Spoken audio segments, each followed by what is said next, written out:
Okay, welcome back. And importantly, welcome to our tribute to Dr. Sarah A. Schoen, reflecting on a remarkable journey indeed. So please join me in welcoming our individual of the hour, Dr. Sarah Schoen. Hi, Sarah. Thanks for being with us. Yep, unmuting would help.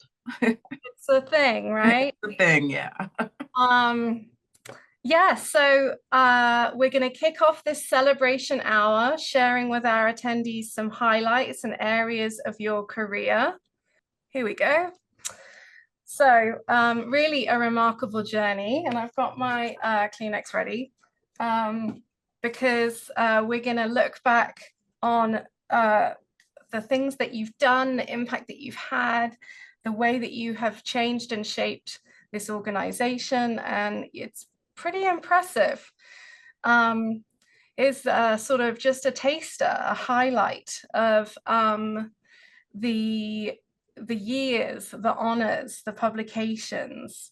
Imagine you've mentored in some way or another more than 1,000 professionals. You have masses of publications and chapters, and you've mentored people and you've co-authored with people, which is always has always, in my experience, co-authoring with you has always caused me to grow professionally too. So you sort of mentor people even when you're not mentoring them. I think many would agree. And 10 honors that we're going to add to. That. We have a beautiful award for you. I'll put a picture of it in our Mighty Network space so that people can see. This really is a thing, and this is going to be the first of these lifetime awards that STAR has ever given, but not the last. There is the impact of your research, the education offerings that you've been part of, and of course all of that feeding into therapy, and you've mentored therapists clinically as well as to become scholar practitioners. So we can't forget that clinical contribution as well. The beautiful work that you did on playgrounds, I know has been really, really important for many. And that passion you have as well, which isn't done yet. None of this is done yet for feeding therapy, group therapies, and excellence in research. But the STAR frame of reference is such a huge one, with alongside Dr. Lucy Miller, the work that you have done to establish, to pioneer best practice and develop this clinical reasoning tool that supports people in what we were talking about, but that ability to embrace complexity and dynamic systems and so on. Quite incredible. So the reach, the influence you've had, not just on STAR Institute, but on other organizations too. And part of that's through your presentations and trainings, and then the consultation that you do on research teams. It's amazing. You've spoken probably more times than I can count in all of these different places, AOTA conferences, so our partners in the UK, Sensory Integration Education, so many institutions and organizations that have benefited from your generosity in sharing what you know, sharing best practice, giving away your knowledge, which is such a core part of STAR Institute, and because of you, and then just in 2024, you published at least 5 times, probably more to come, just as an example of how prolific you are as a researcher. We try to select your top publications. There are many, of course, but your publications continue to be cited time and time and time again, have tremendous reach, really extensive and impact, and of course contributed to air sensory integration finally being acknowledged as an evidence-based practice, which is no small feat, and a very important part of your legacy. You have,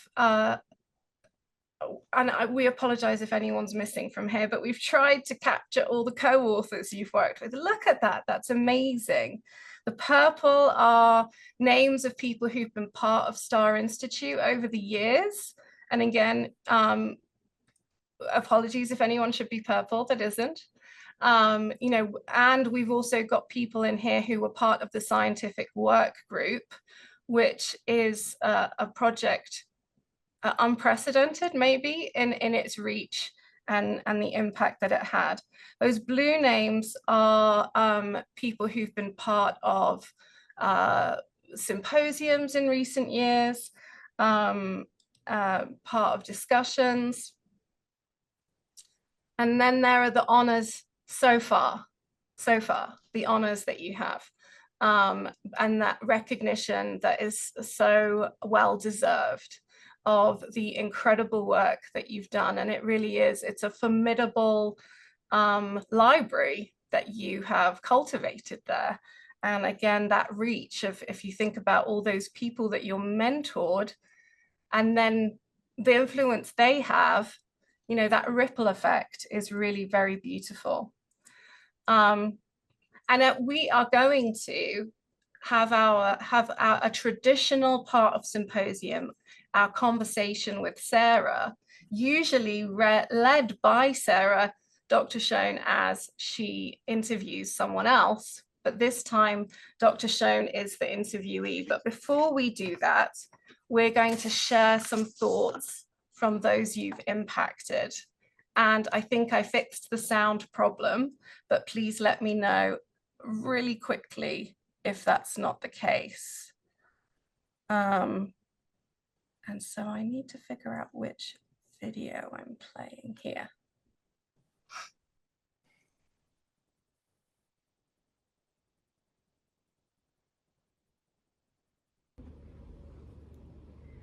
I'd like to share a personal sentiment about what Dr. Sarah Schoen's impact has been on me and my career as an occupational therapist.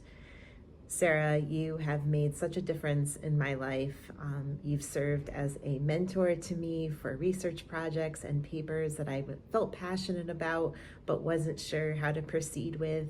You've been a cheerleader when I've come up against hard places and shown me how to overcome. And most of all, you've become a dear friend to me, and I so enjoy our time collaborating and dreaming together. And you have made such an impact on my research skills, my thoughts about how I think about OT, and you've made such an incredible, invaluable impact on the world of OT, particularly around sensory integration and processing and research. But thank you so much for all that you've contributed, and I look forward to doing future projects with you. Hi, Sarah. Your passion and enthusiasm for research is absolutely contagious. I never in a million years thought I would say this, but I'm so excited about research, and there is nobody in this world that could have made me feel this way other than you. I'm excited about what you've taught me about how research guides clinical reasoning. It has absolutely made me a better clinician, a better educator, a better person to have that understanding. I thank you so much for that gift that you've given me and all the things that you've given our profession. Dr. Schoen, I'm so thankful for the opportunity to wish you the best of luck as you transition to this next phase of life. Your career has had a tremendous impact on our profession, and I cannot tell you enough how much you have personally helped me to grow, both with my skills in practice and as a researcher. from the first time that we met in level 1 mentorship and getting to learn from you, and you convincing me even then that I should pursue a PhD and then supporting me through that was truly a blessing that I could never have even dreamed of. And your mentorship in my practice skills has really allowed me to move from theory to practice and support clients across the lifespan and even help my own kiddos. And I just thank you so much for who you are as a person, as a mentor, as a leader, both in our professional spheres as well as in our personal relationship. The way that you build people up and help them see skills in themselves that they don't believe are there is such a gift that you have given to so many. And that's why it's so hard to measure your impact, because you've helped so many others who have helped others. And going forward, my goal as a professional is to continue mentoring other occupational therapy practitioners with the same heart and guidance that you gave to me, because I learned so well from the best how to do that mentorship piece. So thank you again for all you've done for me and so many others. And I wish you all the best as you transition into this next phase of life. Thank you. Hi, Dr. Schoen. It's Kendall. I just want to thank you so much for being such a wonderful mentor to me. I will never forget our first interview about a year before I even came to STAR as a capstone student. Right when I got on an interview with you, I felt like we just had this instant connection where, I don't know, it felt like I was already very comfortable with you. It was very clear that you were going to advocate for me if I needed it. And you just always wanted me to be comfortable and feel like I'm an asset to the team. So, coming from all of these years of extensive research and the fact that you're a pillar in the sensory world, making me like such a small fish in the big sensory ocean feel seen and cared for, truly really means a lot. I'm actually recording this video from your office because you're just so gracious enough to allow me to use your space for a quiet place to work at STAR. All in all, I just think you have such a wonderful, beautiful heart, and it's clear that you really, really care about what you do and the effect that you have on others. And you're definitely a people person. And sometimes I think that can be hard in research because we get so caught in formatting Excel documents, and we both learned a bit through that together. But all in all, it is about people and making the difference in the sensory world. And I just want to thank you so much for providing me with the opportunity to learn from you. My fangirling moment hasn't ended since grad school. Like, I would do sensory-based like research projects and papers and everything, and I'm constantly citing Dr. Schoen, Dr. Schoen, Dr. Schoen, and then I'm like bragging to everyone, like, yeah, I'm gonna be her mentee and like I'm gonna work under her. So that is just like such an exciting, awesome thing for me. And now the fact that I get to see you and know you as a person rather than just like the famous Dr. Schoen that's in every single sensory article that I read, it seems, is a really, really special thing. So thank you so much. And I'm so excited for you for this huge milestone. And I know, even though we're taking or, maybe calming down a little bit with work, knowing you, I assume you're going to put out a bunch of amazing new information and research because that's just what you do. So thank you so much for allowing me to learn from you, and congratulations. Hi, Sarah. I just wanted to send a really quick note of love and congratulations as you make this big transition from STAR. I realize that it's been 15 years since we met, and a lot has happened over these 15 years. I'm endlessly grateful for our time together, for everything that I've learned from you, and for your mentorship And I really look forward to seeing what you do from here and what work we get to continue on together. So congratulations again. Sarah, 10 years ago, I walked into your office with a question. Then and now, you were generous with your knowledge, careful with your words, and humble in your accomplishments. You've always encouraged me to question and consider with care. I can't believe I get to call you a friend and a mentor. Congratulations on the accomplishments and contributions that you've made thus far, and I can't wait to see what you do next.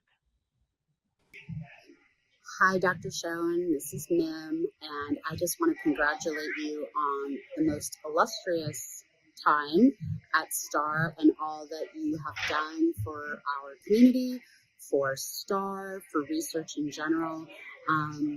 I congratulate you, and I'm very excited to see what you engage with next. All my best.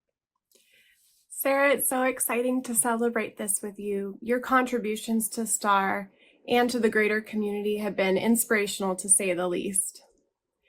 The ripples of impact that I have watched happen and start with you in education, research, and treatment are outstanding. And this is just in one season of your career. I remember the first time I came to STAR and listened to one of your lectures, I was both inspired and humbled. I was doing one of the summer camps, helping some kids that were particularly struggling, and had some special time with them out on the playground. And after we were done, they went home for the day. I came back into the research area of STAR, and I saw you and your team working on the coding project for the research that was going to be published about the playground and interactions and sensory processing and how those all go together. I was struck by your innovation, your dedication, and your patience, and your kindness to someone like me that didn't really understand that side of things yet. I watched as you mentored me and also some of my therapists at Growing Healthy Seasons in their own research, and have been so grateful every step of the way. It has been such an honor to partner with you in this season of your career, and I'm so excited for the next. Congratulations, Sarah. My dearest Sarah, my heart is so full of joy, pride, and hope for you as you embark on this new and exciting chapter. Please accept my heartfelt thanks and sincerest congratulations on reaching this milestone. I cannot even begin to express how much you and your work have meant to me over these years. I would not be who I am today without you. I remember being only an unpaid intern under your watchful eyes when a seasoned therapist came into your office during one of our meetings. The therapist described her client and asked you for support, and your response was, "Are they coming now? Let's go take a look." The therapist introduced you to the family, and they were overjoyed at the opportunity to meet you and work with you. After observing the client for only a few minutes, I watched you turn into a magician. At least it felt that way at the time. You put your hands on the client, and all at once, he was rolling down a ramp and having the time of his life. The client, his parents, the therapist, and I were all in awe watching you create such meaningful connection and joy. After the session, you and the therapist discussed the client, and I remember thinking, I know what I want to do with my life now. This is where I'm meant to be. That moment, and others like it, solidified my path in life. Your influence stretches far and wide, and I feel incredibly lucky to be able to call you my mentor. You certainly had an impact on my professional development. I know that I am a better and different clinician after working with you over these past 10 years. I've learned how to apply research meaningfully and trust in my own abilities thanks to your guidance. Your belief in me, especially when I didn't believe in myself, has been transformative. I am so grateful for your time, love, support, which have meant the world to me. So today, we celebrate the wonderful, kind, beautiful, brilliant, and loving Dr. Sarah Schoen. Here's to your next chapter and our continued friendship, which I treasure deeply. Thank you, Sarah.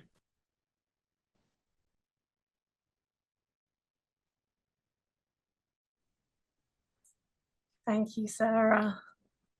Amazing. Okay, I'm going to stop sharing my screen so that we can see you more clearly. There you go, bigger for everyone now. Well, I'm not going to give you time to recover from that, I'm afraid. I'm going to need a long time to recover from that. Oh my gosh, I'm like overwhelmed. Yeah, you're very loved, and you've had a tremendous positive influence on just a multitude of people. Can you imagine if we'd gotten everyone's videos sent in? We would be here all day, but with good reason. Thank you. So let's go into our conversation with Sarah for 2024 Symposium. And so my first question to you is about your early career and your inspiration. What first inspired you to pursue a career in occupational therapy, and what led you to focus on sensory integration and processing research? Yeah, well, I started thinking about this journey that I've been on, which, you know, has been incredibly rewarding.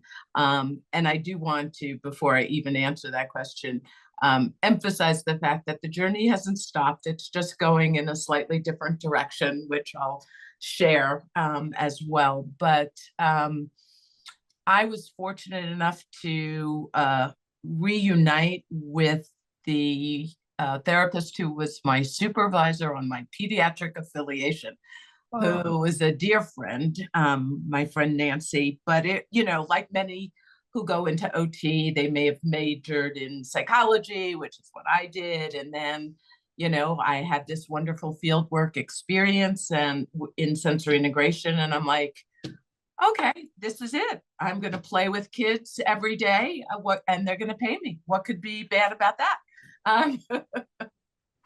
But it really wasn't until my fellowship. I did a postdoctoral fellowship with Dr. Miller here in Colorado. And that really was the big shift in my career into research. I knew that research was always there, and it's wonderful for me to meet so many of the upcoming graduates doing their capstone projects or completing a PhD program and seeing how there's just a sensibility that kind of gets cultivated for some of us, where that passion to answer all of the clinical questions is prominent, you know. And I think that that's what sort of took over for me. And I was grateful for the opportunity to work with Dr. Miller on a one-to-one basis to further enhance my research skills. And then to think about the impact that research can have. You know, I mean, I think our goal is to enhance the lives of individuals, children, and families, you know, and work across the lifespan. And we can do that beautifully on a one-to-one basis when we're a clinician. But my feeling was, if I can really demonstrate the effectiveness of some of the methods that we use, identifying even what works and what doesn't work, so we can enhance, as the whole model of STAR was developed around research informing our intervention and our education programs, so that that information also gets shared with clinicians across the world who can implement these the strategies and principles that we have found to be effective. That it just felt like I was able to broaden the impact through my engagement in research. And I think that's what inspired me to keep going. And what an incredible reach and impact you've had. Who are some of your biggest mentors or influencers in shaping your research, particularly in relation to sensory integration and processing? So I really think I have to go back, though, to even prior to engaging in sensory integration and processing, because I really do want to acknowledge the beginnings of my career at NYU. Dr. Ann Mosey was a huge influence on my way of thinking about the structure and organization of frames of reference. And that was carried on further by Dr. Jim Hinojosa and Dr. Paula Kramer, who many of you know the textbooks that they've published on frames of reference for pediatric occupational therapy.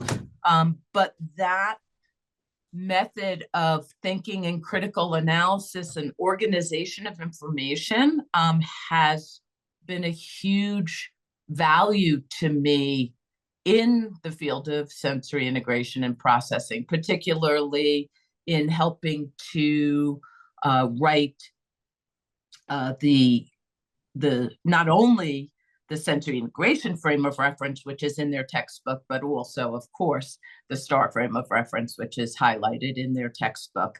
And then, of course, Dr. Lucy Jane Miller here in Colorado really helped to shape my research career and to diversify that career, because it started with all of our neurophysiological work in a mission to sort of characterize and identify a population of individuals who were struggling in the world due to these sensory integration and processing challenges, but to look at some of the neurophysiological mechanisms that might underlie those challenges. So that was sort of our first embarking on research, but then moving into sort of more of the treatment effectiveness and identifying what's working and what's not. And I guess the message that it makes me, at the influence, probably the greatest influence it's had, is to recognize the importance and value of mentorship. I guess, and I so appreciated everybody on the screen sharing that, because that is truly what I have embodied over the years. Sure, I'm proud of all of my publications and the work that I've done, but I'm much more proud about all of the other, sorry, now I'm going to cry, all of the other people that I have impacted over my career, because that's what's going to make the difference in the world, right? Because they understand how much mentorship has meant to them, and then they're going to mentor their next generation. And from Dr. Ayer's beautiful mentorship of the generation that I've interacted with and also learned from, it's profound. And I know it's, in many ways, we use the term mentoring very loosely, and yet to really feel and see the impact of what that means within one's career or within one's profession, I think I never realized how much that would mean to me. So that was a long answer to your mentoring question. It deserved it. It was great to hear that.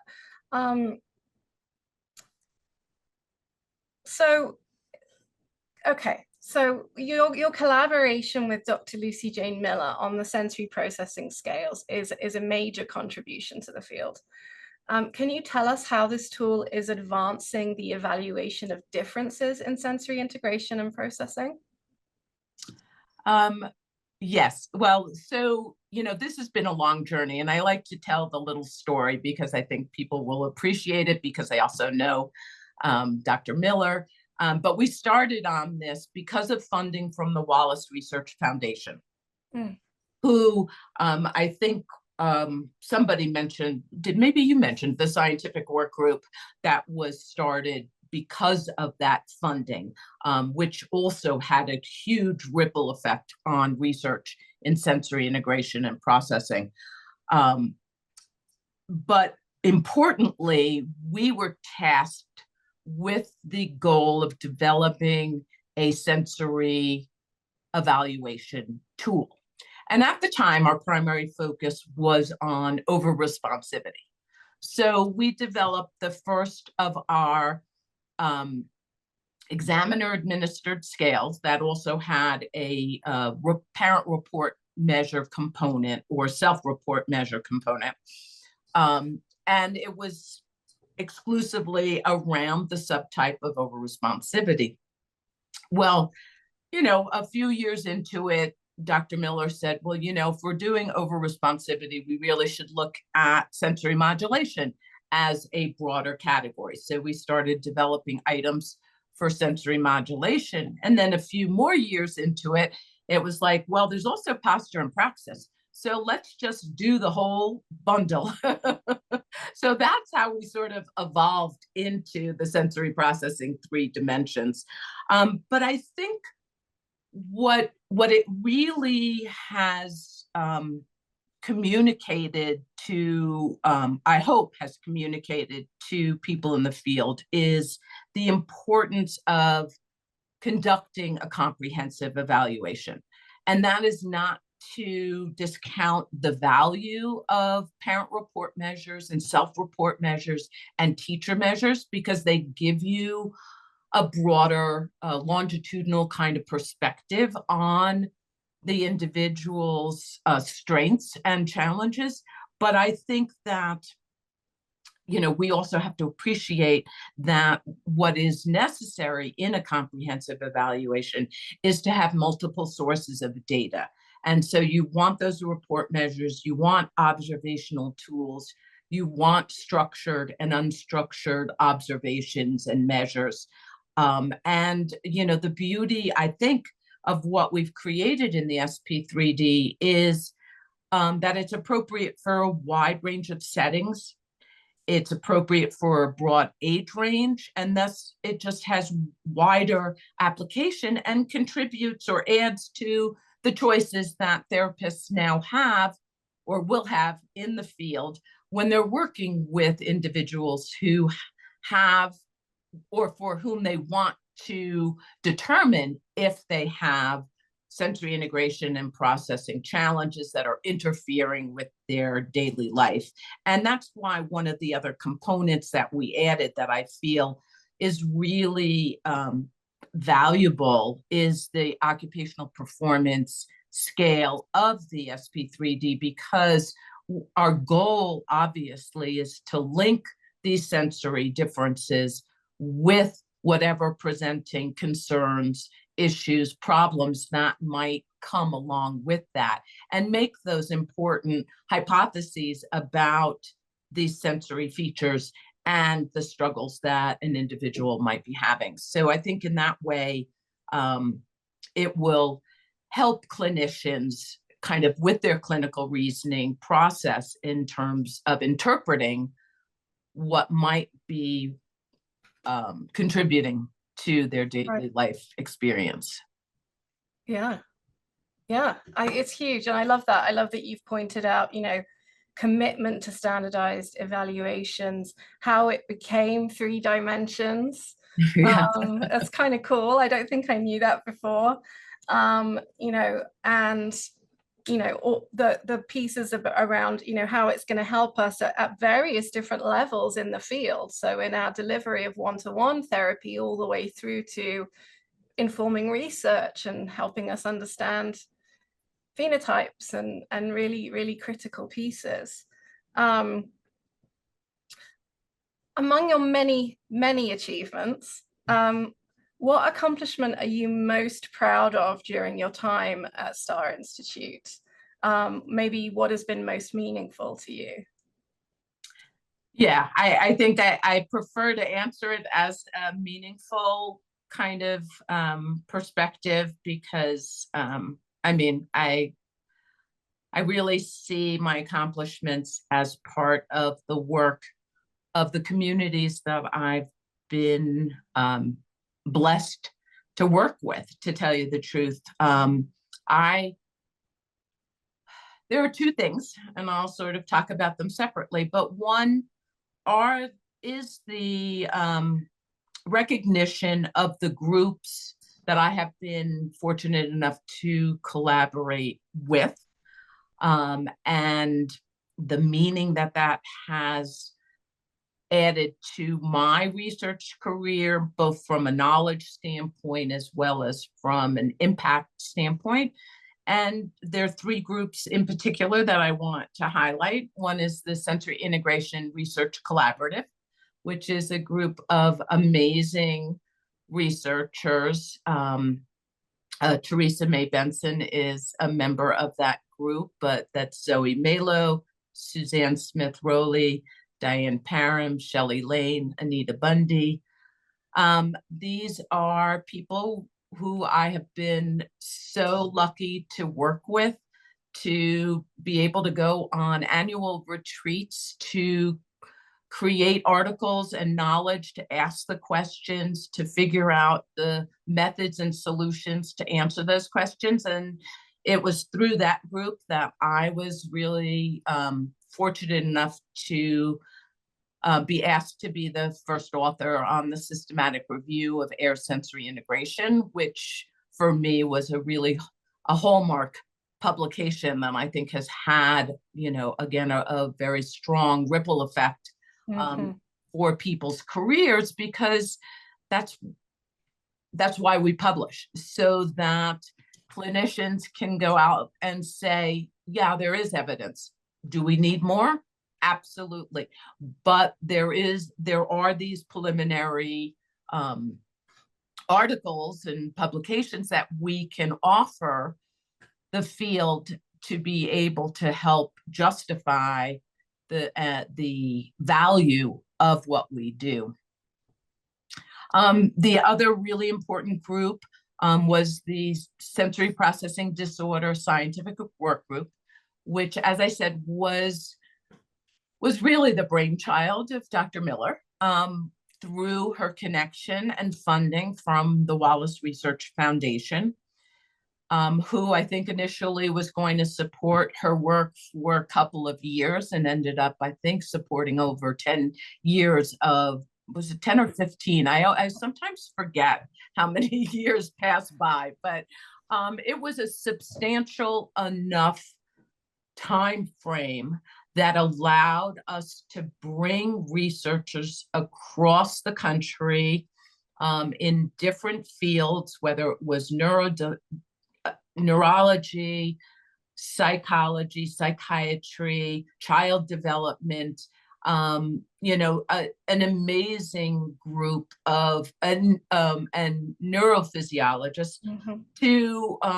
to study some of the really important questions, like, are there differences in the organization of how the nervous system processes sensory information, or how it integrates sensory information? If you look at the work of John Fox and Sophie Mulholland, if you look at the work of Elisa Marco, looking at fMRIs and some of the amazing findings that she had that differentiates how information is processed differently by children who have just sensory integration or processing challenges versus autism or ADHD, and the work that is continuing with her group. And that's just a couple of examples. I mean, I could list all of the members of that group as well, because they help to support the fact that, whether we call it SPD or we call it sensory integration and processing, that it is a distinct diagnostic group. Yeah, it may not be in a DSM, but we always said, we were trying to get into the DSM, but if we had been in the DSM, we might not want to be there. Because as we talked about even yesterday, is it more valuable for us to really talk about these different dimensions of function as opposed to diagnostic categories, but that's a whole other conversation. That's a whole other conference. Yeah, right, exactly. But the reason why I'm bringing it up is because being involved in the group, being able to learn and share knowledge from this group, and to see their ripple effect beyond beyond occupational therapy, you know, and it has been really profound. And the last but not least are the individuals who were part of what was called the STAR faculty, who taught all of our mentorship trainings, many of whom were on the wonderful video that was put together, who are, to me, a slightly younger generation of people who will live on to carry on their own research. And it is, it's just amazing to watch their growth in knowledge and passions and abilities, and to still be in a position to help and support them, you know, which is really where I see myself going now, you know, is both continuing those collaborations and relationships, but also expanding, you know, the idea of being able to work with junior faculty or clinician researchers who want that support, and somebody to help guide them through that development of that part of their career. It's been a blessing, as I said before, to have those collaborations, to motivate others, to support others, and to learn. I mean, because every relationship that I have, I learn from as much as they learn. So that's been really important. And then the other piece that I mentioned was helping to promote, for lack of a better word, or organize the knowledge that around the STAR frame of reference. I think it was really so important when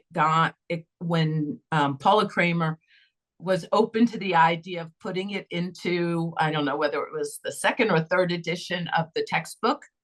But I was so grateful to her to allow us that opportunity, because it means that the knowledge is accessible to a whole world of clinicians and students.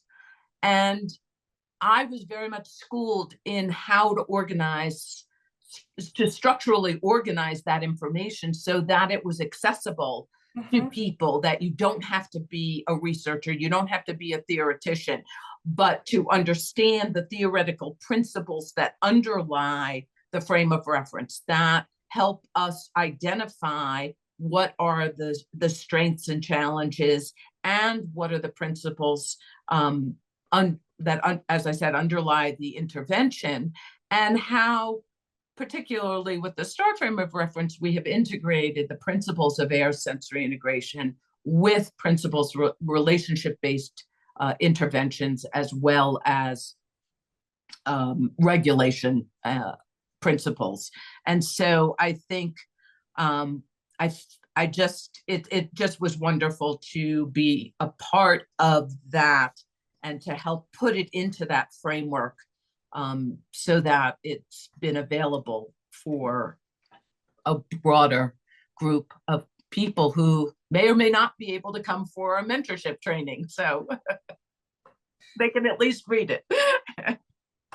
I mean, the multimedia ways that we can find your teaching says a lot, doesn't it, about the different ways that about your reach and the different ways that you've contributed. I mean, it is profound. It is amazing to think about the legacy of your work, and that ripple effect. Is very, very evident. One of the things you've emphasized is throughout your career as tremendously important is evidence-based practice, and you really mean the big picture of evidence-based practice. How has this focus shaped the effectiveness of sensory interventions, and what role do you see yourself playing in the promotion of evidence-based practice and evidence-based practice itself as we move beyond 2024? Yeah, I think it's a really, it's an important question because, research is hard. Research takes time, takes money. And, obtaining that grant support has always been a big challenge. And I know it's a challenge for a lot of people, even in academia, to get that funding. But, I think when I really drill it down to its most concrete and doable form, I think every clinician out there is a mini researcher. I mean, we are always collecting data on our clients, and that's the data that we use to help plan our interventions. And I feel like if people just included that post-testing data into their daily practice, what a huge difference that would make. One of the tools that we've used over the years is goal attainment scaling. And it has been one of the most sensitive outcome measures in multiple research studies by Dr. Schaaf and Dr. Pfeiffer and our own work. And it is, while there are subjective components, it gives us a standard score that can be used to present to powers that be, whether that's a principal or a teacher at a school that you work with, or it's a pediatrician who's referring clients to you, or a mental health worker, that we can go back to and say, you know what, I provided this amount of therapy and to these 5 individuals, and these are the changes that were made in their lives after this interval of intervention. Well, that could be huge, because that means that physician or that school or somebody is going to say, well, then I have 5 other people who maybe would equally benefit from this, your treatment. And so I think that, the message I want to convey is that we all can integrate that into our clinical practice. And I remember, in a lot of our mentorship trainings, people would comment that, well, I'm not sure I could do an intensive model. I'm not sure if I could do short term. And that's fine, because people take away what they could use in their practice. But wouldn't it be fun as a clinician to say, well, let's try and see, is there even do I perceive a different impact from maybe doing this intensive model or a short-term kind of intervention? Because one of the biggest areas that we're missing information on is duration, intensity, and frequency. The research, almost by necessity, had to be intense and short-term, because you want to get a study done and you want to get it published. But do we know if 3 times a week is better than once a week? Is it based on clinical presentation? Do we know that, doing whatever 3 months and then taking a break from therapy and then maybe doing what we used to call at STAR boosters, is that better than continuous? I can't answer that question, but any clinician in their practice could do their own, I feel like, or could try at least, do their own mini studies and see, can we front load some of the kids going into school and not necessarily have to have them in therapy all year long. And you're sort of, you're talking about the fact that we do outcome measures anyway, and goal attainment scaling is sort of your recommendation, is that we are doing studies all the time, and are we using them? And I love that, because what you mentioned just then about sort of reporting goal attainment scaling successes and so on, you're talking about legitimizing the profession for what we do, not changing what we do in order to seek legitimacy. And I love that. I think we need to hear that. That's brilliant. So, you know, and this is a characteristic of conversations with you, is that I'm always like, well, that was brilliant, I need to write it down. So, you know, another nugget from you. And Dr. Schoen, I want to express my gratitude. I've learned so much working with you these last 7 years. You kickstarted my publishing career. You know, I think we've talked about this a lot. We complement each other in many ways because we are so different, and I need somebody to pull in my spiraling popcorn brain. And you know, you've enriched my professional life greatly. So thank you for this, thank you for this final conversations with Sarah. I do want to give you an opportunity as we come to a close to share any final thoughts and reflections you have as you move into this next phase of your professional journey. Well, I keep saying this to some people because I'm putting it out in the world so that everybody knows I'm not retiring. I'm really emphatic about that when people say, "Oh, so you're going into retirement?" I'm like, "No, that's not it." Have you met me? I'm sorry. Do you not just say, "Have you met me?" Right. Retirement. So I'm not going away. I'm simply shifting my focus, you know, and opening up new avenues for collaboration and growth. I am hoping to go back to some academia and do some teaching at Rocky Mountain University, with whom I've maintained an affiliation for years. And so they have graciously invited me to teach research. And like I said, I think, you know, this phase is really even more of an emphasis on mentoring the next generation. So like I said before, I'd love to work with junior faculty to clinician researchers. I'm hopeful that in the next year, I'll also be working on the manual and the training materials for the SP3D.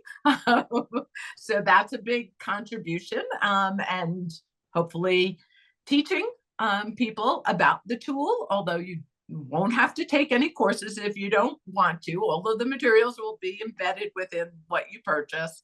And, you know, continuing to just work with the people that I've already have these wonderful relationships and grow the knowledge that we've been working on in terms of interoception, school-based practice, social emotional components of sensory integration and processing, and anything else that and mentorship, anything training kind of experiences, and anything else that comes my way. There's really nothing that doesn't touch my interest and passions. So thank you. Thank you, Sarah, so much. I know that we hope to continue to partner with you as well at STAR. So, you know, it's not like you're completely off the radar at STAR either. And we're all very grateful for that. And can't wait to present you with the beautiful award that is the first of its kind. I love the design of the award, and I will put a picture in the Mighty Network space, but it almost looks like a Mobius or an infinity sign. And you know, it reminds me of that principle that we both had drilled into us of truth like infinity. We can never it's achieve, not attainable, I think. Yeah, but always something we strive for. Yeah. And you know, I see that you embodied that and continue to. So thank you so much for everything, personally, professionally, and for the organization. It's an incredible, the investment of your energy, knowledge, passion it's really, truly an incredible sight to behold. So much, much gratitude to you. And we look forward to building on that. We are going to go into lunch after this. So I don't know if we can do, like, can people do sort of emoji applause for Dr. Schoen? And thank you for your time today. And yeah, truly, look at that. That's an applause and a half. Those are some emojis, Sarah. What has the world come to? Wonderful. Okay. What did we do before emojis? Well, who knows? Thank They are you. helpful. Thank you for everything and everything that you're doing for STAR Institute. So we appreciate it. Thank you. Okay, so we're going to have our lunch break now. We will come back at 12:30. So enjoy moving around and grabbing a bite to eat. And then we'll go into our afternoon sessions, starting promptly at 12:30. As you can see, we're doing very fast transitions today. We're trying to get as much in for you as possible. Yeah, and then let us know if there are any questions or concerns that you have in the meantime. As I said, some of those videos are up already on Mighty Network from yesterday. I think all of yesterday's videos are up already. They will be available for until December 2nd. And again, tickets are available for this event still and will be available until Saturday week, so a week today. So, you know, letting people know about that as well is very helpful indeed. And see you at 1/2 past the hour, 12:30 p.m. Mountain Time.